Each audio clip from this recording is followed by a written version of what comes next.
परम पूज्य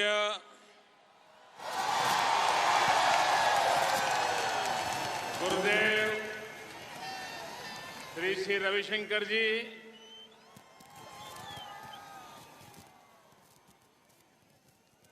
मंच पर विराजमान विश्व के अलग अलग भागों से आए हुए सभी वरिष्ठ महानुभाव, देश और दुनिया से आए हुए इस महान मिशन से जुड़े हुए सभी महानुभाव, मैं भारत की धरती पर आप सबका हृदय से स्वागत करता हूं।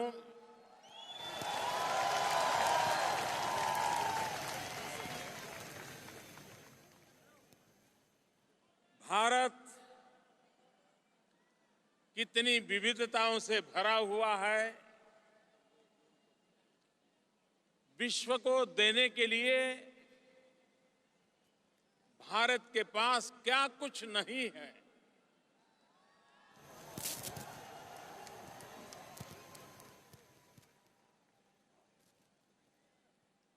दुनिया सिर्फ आर्थिक हितों से ही जुड़ी हुई ऐसा नहीं है। दुनिया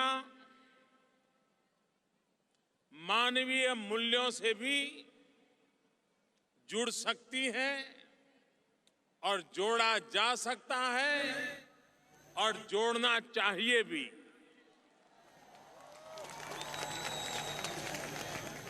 भारत के पास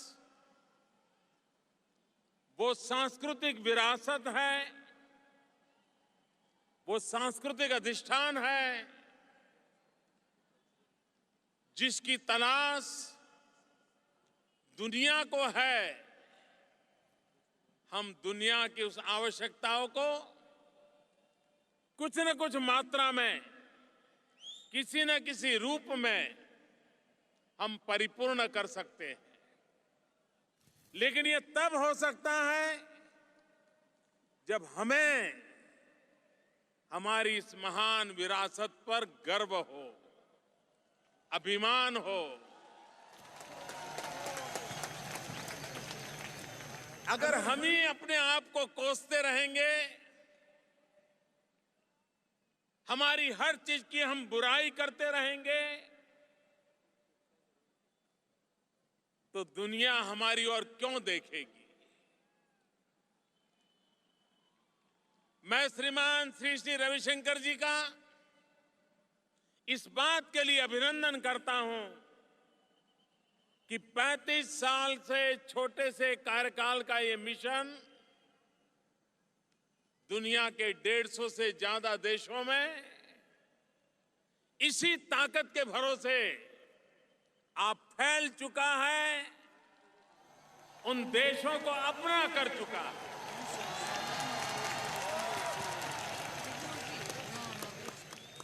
आर्ट ऑफ लिविंग के माध्यम से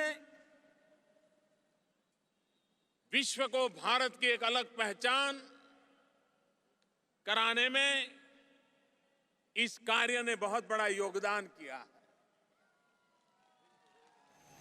मैं अभी कुछ समय पहले जब मंगोलिया गया था, मैं हैरान था। मंगोलिया में एक स्टेडियम में आर्ट ऑफ लिविंग के सभी बंधुओं के द्वारा मेरा रिसेप्शन रखा गया था।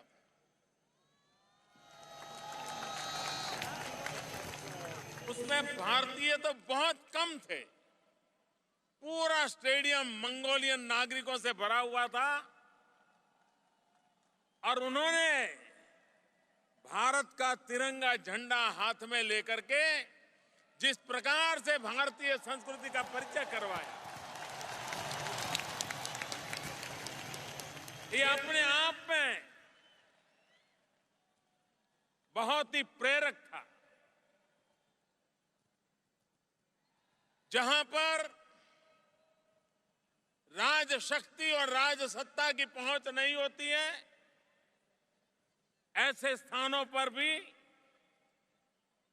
अंतर्राष्ट्रीय संबंधों में सॉफ्ट पावर एक बहुत बड़ी अहम भूमिका अदा करता है। आज हम एक ऐसे कुंभ मेले का दर्शन कर रहे हैं, ये कला का कुंभ मेला है।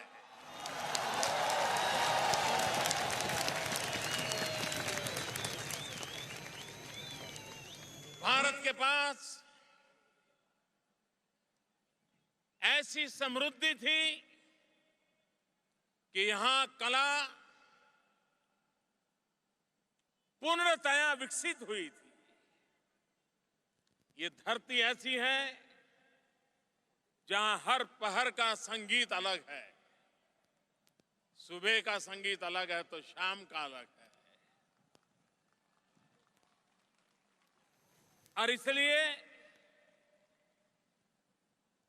बाजार में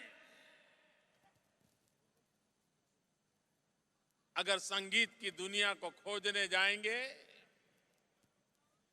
तन को डुलाने वाला संगीत तो बाजार भरा पड़ा है, लेकिन मन को डुलाने वाला संगीत तो हिंदुस्तान में भरा है। और दुनिया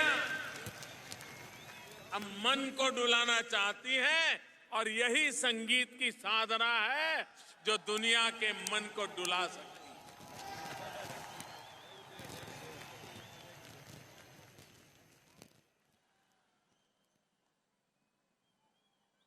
जब कला के द्वारा किसी देश को देखा जाता है तो इस देश की अंतर्भूत ताकत को पहचाना जाता है। आज विश्व भारत की कला की शक्ति और कला साधना सदियों से करते आए हुए लोग आज विश्व को एक अनमोल भेंट दे रहे हैं। ऐसे अवसर पर ये समारोह प्रकृति ने भी कसौटी करी, लेकिन यही तो आर्ट ऑफ लिविंग है।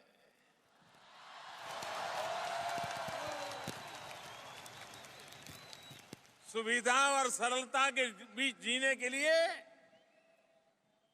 जी सकते हैं, उसमें आर्ट नहीं होती है। जब अपने इरादों को लेकर के चलते हैं तब आर्ट ऑफ लिविंग चाहिए।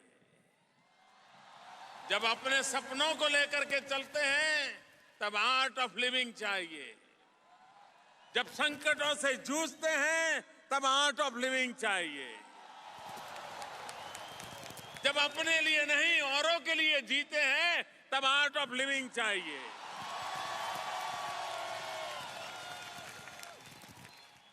जब स्व से समष्टि की यात्रा करते हैं तब आर्ट ऑफ लिविंग चाहिए।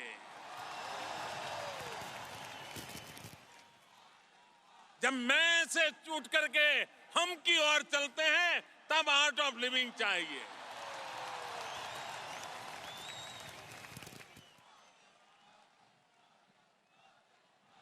हम वो लोग हैं जो अहम ब्रह्मास्मि से शुरू करते हैं और वसुधैव कुटुंबकम की यात्रा करते हैं। ये आर्ट ऑफ लिविंग है।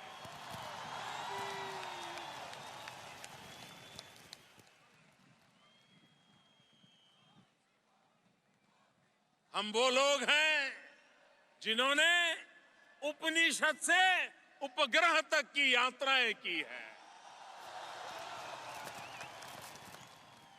और यही जीवन जीने की कला हमारे ऋषियों ने, मुनियों ने, ज्ञानियों ने, तपस्वियों ने हमें विरासत में दी है।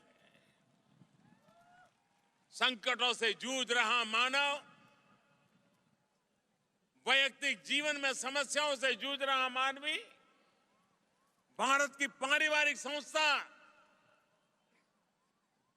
परिवार, फैमिली, ये ऐसी धरोहर हमारी दुनिया जब जानती हो तो उसको अचरज होता है। हमने ये कला सीखी है, सदियों से सीखी है, लेकिन अगर उसमें खरोच आ रही है तो उसको फिर से ठीक ठाक करने की आवश्यकता है। और मैं श्री रविशंकर जी के माध्यम से ये जो काम चल रहा है इसे अभिनंदन करता हूं, बहुत बहुत शुभकामनाएं देता हूं और सभी कलाकारों को, सभी साधकों को, सभी आर्ट ऑफ लिविंग के कार्यकर्ताओं को इस भव्य समारोह के द्वारा भारत की एक विशिष्ट छवि विश्व के सामने पहुंचाने के लिए बहुत बहुत बधाई देता हूं। धन्यवाद।